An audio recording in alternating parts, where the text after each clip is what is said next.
India, a country where the philosophy of Vasudhaiva Kutumbakam is at the heart of our ancient tradition, viewing ourselves as part of one united global family.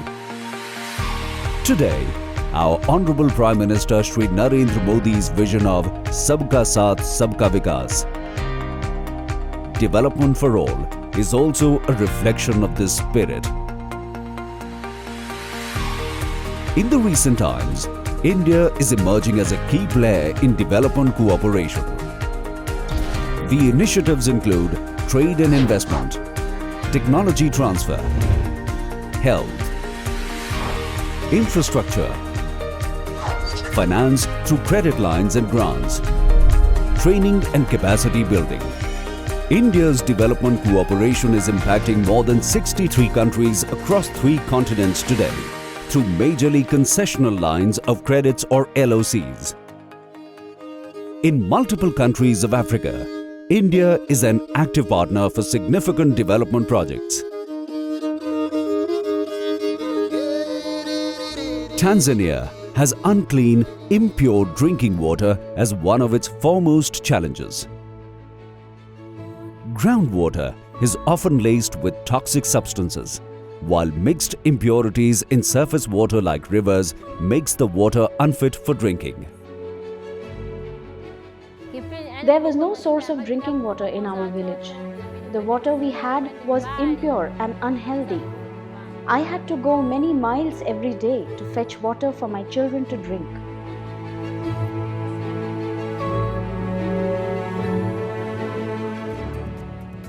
The Upper Ruvu project, an India-Tanzania partnership venture, has given a new lease of life to people in this region. The government of Tanzania, I think the same with the vision for the government of India, is to change the life of the people by using water. The Upper Ruvu project was developed to make sure that the people of Dar es Salaam should get a clean water. Through the project, 140,000 litres of clean drinking water is now being provided to nearly 700,000 people.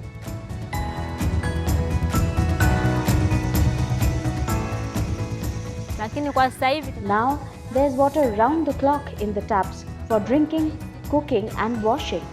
I don't have to go anywhere. Now my children have clean water for drinking and they are safe from diseases.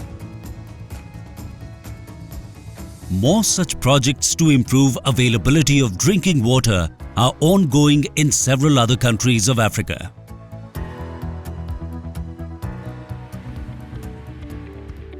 Skill development and knowledge building is another of India's interventions in Africa. In Dar es Salaam, the India-Tanzania Center of Excellence in ICT is such an initiative between India and Tanzania, providing facilities like supercomputers to improve digital literacy among aspiring youth.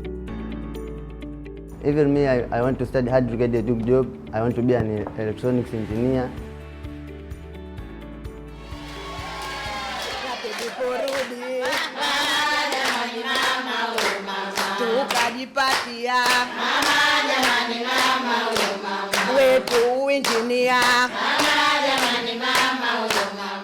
The Zanzibar Barefoot College is another unique capacity building initiative. Here, rural women trained in India are now training other women as solar engineers, driving empowerment and community development. Under the International Solar Alliance, India is advancing use of solar energy through global capacity building. At the heart of this movement is the Barefoot College of Thilonia, India, where women from countries all over the world are learning to install and maintain solar equipment in off-grid villages. Before I went to India, I was only a village woman. Today, I am a solar engineer. I teach other women how to make solar equipment. My India trip has shaped my identity and made me who I am today.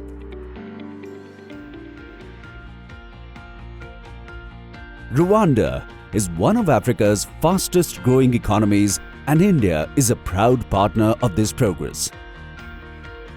the Nyabarongo Dam, an India-Rwanda joint initiative, is generating 25% of the country's total electricity, tapping the country's abundant natural resources. Before the dam was built, there was no electricity in our village and we lived in darkness. But after the construction of the dam, overnight I had electricity in my house. The entire village has electricity now. I never thought that a day would arrive when even after dark, our homes would have light. In this manner, India is enabling increased power capacity today in countries like Sudan, Zambia and Zimbabwe, bringing electricity to homes and industries. Closer home in Asia, the picturesque country of Sri Lanka is one of India's development collaboration partners. Lack of habitable housing is a major problem here, especially in the rural interiors. My name is Kumari. I have 2 children. My husband works out of town. I have been working in the Dunsinanti estate since the last 10 years. Me and my friends work here as tea pluckers.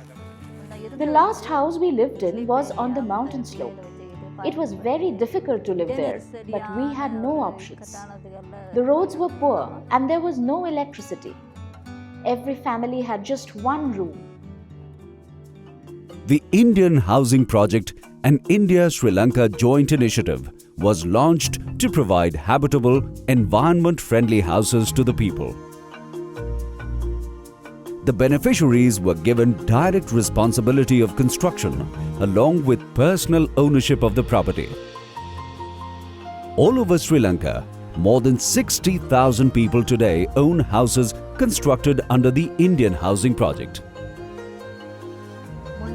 Ever since we have moved to this house, our lives have changed. It is our own house. Now we do not want to live anywhere else. This is our home and we are very happy with it. In Nepal, Uzbekistan and Afghanistan, housing and reconstruction projects implemented with India's assistance are providing more and more homes to people in these countries. Healthcare is another area of India's development interventions in Sri Lanka. The National Emergency Ambulance Service is one such collaboration in which ambulances contributed by India are bringing life-saving medical facilities to people in remote, inaccessible areas. Health is the biggest economic asset you can give to any society. The India for Humanity project is a health initiative where free artificial limbs or Jaipur foot are provided to disabled persons through camps organized in partner countries. In Afghanistan, the Afghan-India Friendship Dam or the Salma Dam is one of the longest and most significant India-Afghanistan collaboration initiatives. The dam is crucial to economic well-being in Afghanistan, irrigating 75,000 hectares of farmland and generating 42 megawatt of hydroelectricity.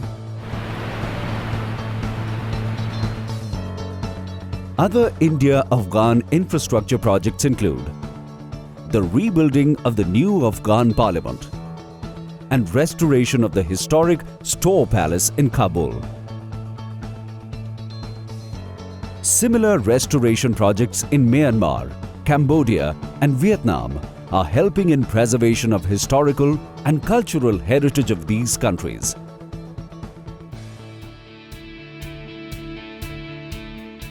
In Bangladesh, the second Bhairab-Titas rail bridge and the Meghna River shows India's commitment towards building a global environment of growth, reducing distances and bringing people closer. Strengthening the energy sector in Bhutan, the flagship 720 megawatt Mangadechu hydroelectric power project has set the scene for meteoric socio-economic growth. In the faraway Latin America, India is partnering closely with countries like Costa Rica, Chile and Honduras for capacity building and infrastructure.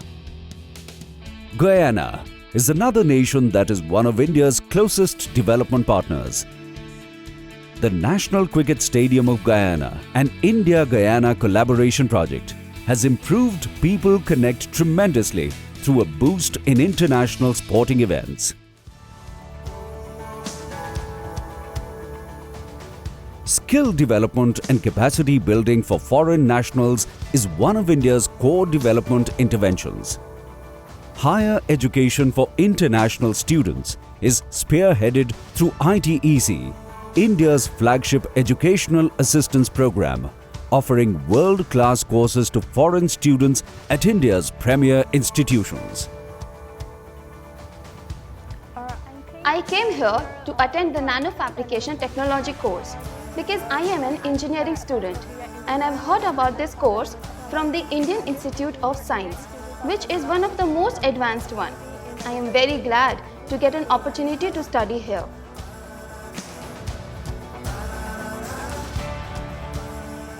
On the humanitarian side, India has always been the first responder for her partner countries in case of natural disasters, reaching out instantly with relief and support. Today, India's development cooperation initiatives are strengthening ties between countries, building nations and connecting people, improving lives of the worldwide family that we all are a part of, ushering in a new dawn of support, partnership and growth. We are grateful to India for all the support. We are all part of one family. Thank you, India. Thank you, India.